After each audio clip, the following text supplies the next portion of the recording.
नमस्कार, आप देख रहे हैं हिमाचल आज और मैं हूं कविता। पेश है इस समय के खास समाचार।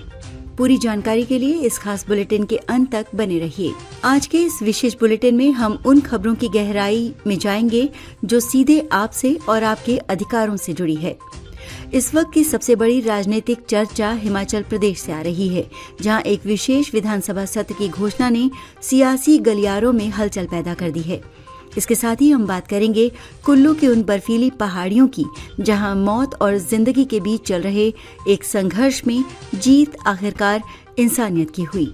और बुलेटिन के आखिरी हिस्से में हम आपके लिए लेकर आए हैं परिवहन विभाग की वो महत्वपूर्ण गाइडलाइन जो इस कड़ाके की ठंड और घने कोहरे के बीच आपके सफर को सुरक्षित बनाने के लिए जारी की गई है।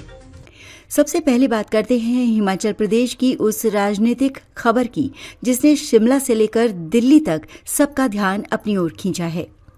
हिमाचल की राजनीति में 15 जनवरी का दिन बेहद ऐतिहासिक होने वाला है। राज्यपाल कार्यालय ने मुख्यमंत्री सुखविंदर सिंह सुक्खू के नेतृत्व वाली सरकार के अनुरोध पर एक दिवसीय विशेष विधानसभा सत्र बुलाने की अधिसूचना जारी कर दी है। लेकिन ये केवल एक सामान्य सत्र नहीं है। मुख्यमंत्री इस सत्र के दौरान राज्य आपदा राहत कोष पर एक विस्तृत श्वेत पत्र यानी व्हाइट पेपर पेश करने जा रहे हैं। इस श्वेत पत्र की अहमियत को ऐसे समझिए कि पिछले साल मानसून के दौरान हिमाचल ने सदी की सबसे बड़ी प्राकृतिक आपदा झेली थी। सरकार का दावा है कि केंद्र की ओर से मिलने वाली राहत राशि में जो देरी हो रही है उसके कारण पुनर्निर्माण के कार्य प्रभावित हो रहे हैं। इस सत्र के जरिए सरकार जनता को ये बताना चाहती है कि खजाने में कितना पैसा है और केंद्र से कितनी मदद की दरकार है। वहीं दूसरी ओर विपक्ष के नेता और पूर्व मुख्यमंत्री जयराम ठाकुर ने इस पर तीखी प्रतिक्रिया दी है। भाजपा का आरोप है कि सुक्खू सरकार अपनी प्रशासनिक विफलताओं और खाली होते खजाने का ठीकरा केंद्र पर फोड़ने के लिए ये प्रपंच रच रही है। राजनीति के जानकारों का मानना है कि ये सत्र 2026 के आने वाले अन्य चुनावों के लिए भी एक बिसात बिछाने जैसा है, जहां मुद्दा क्षेत्रीय स्वाभिमान बनाम केंद्रीय मदद होने वाला है। बुलेटिन की दूसरी कड़ी में हम आपको ले चलते हैं कुल्लू की उन बर्फीली दर्रों की ओर, जहां आज सुबह कुदरत के कहर पर जांबाजी भारी पड़ी। रोहतांग पास के ऊंचे इलाकों में जहां तापमान 0 से 11 डिग्री नीचे जा चुका है, वहां एक चरवाहा अपनी भेड़ों के साथ फंस गया था। बर्फीली हवाओं और ऑक्सीजन की कमी के कारण उसकी हालत गंभीर हो गई थी। जब ये सूचना जिला प्रशासन तक पहुंची तो बचाव दल के सामने चुनौती पहाड़ जैसी थी। बर्फ इतनी ज्यादा थी कि गाड़ियां नहीं जा सकती थीं। ऐसे में स्थानीय युवाओं और पुलिस के जवानों ने एक मानव श्रृंखला बनाई। करीब 5 घंटे तक चले इस कठिन रेस्क्यू ऑपरेशन में बचाव दल के सदस्यों ने उस बीमार चरवाहे को अपनी पीठ पर लादकर कई किलोमीटर का बर्फीला रास्ता तय किया। जब उन्हें मुख्य मार्ग तक लाया गया तब जाकर प्रशासन ने राहत की सांस ली।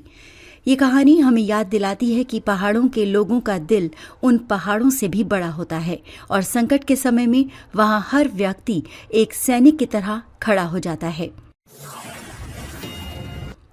अब बात करते हैं एक ऐसी खबर की जो आप सभी के लिए बहुत उपयोगी है, खासकर उन लोगों के लिए जो काम के सिलसिले में या निजी कारणों से लंबी दूरी का सफर तय करते हैं। उत्तर भारत में इस समय कोहरे और शीतलहर का जो प्रकोप है उसने सड़कों पर दृश्यता यानी विजिबिलिटी को 0 के करीब पहुंचा दिया है। इसे देखते हुए हिमाचल पथ परिवहन निगम यानी HRTC ने आज एक बड़ा और ऐतिहासिक फैसला लिया है। निगम ने दिल्ली, चंडीगढ़ और हरिद्वार जैसे रूटों पर चलने वाली अपनी सभी नाइट सर्विसेज बसों का समय में बदलाव कर दिया है। अब ये बसें रात 9 या 10 बजे के बजाय शाम 7 बजे ही बस अड्डों से रवाना हो जाएंगी। इसके पीछे तर्क ये है कि बसें रात के उस वक्त तक मैदानी इलाकों को पार कर लें जब कोहरा सबसे घना होता है। HRTC के प्रबंध निदेशक ने स्पष्ट किया है कि यात्रियों की सुरक्षा के साथ कोई समझौता नहीं किया जाएगा।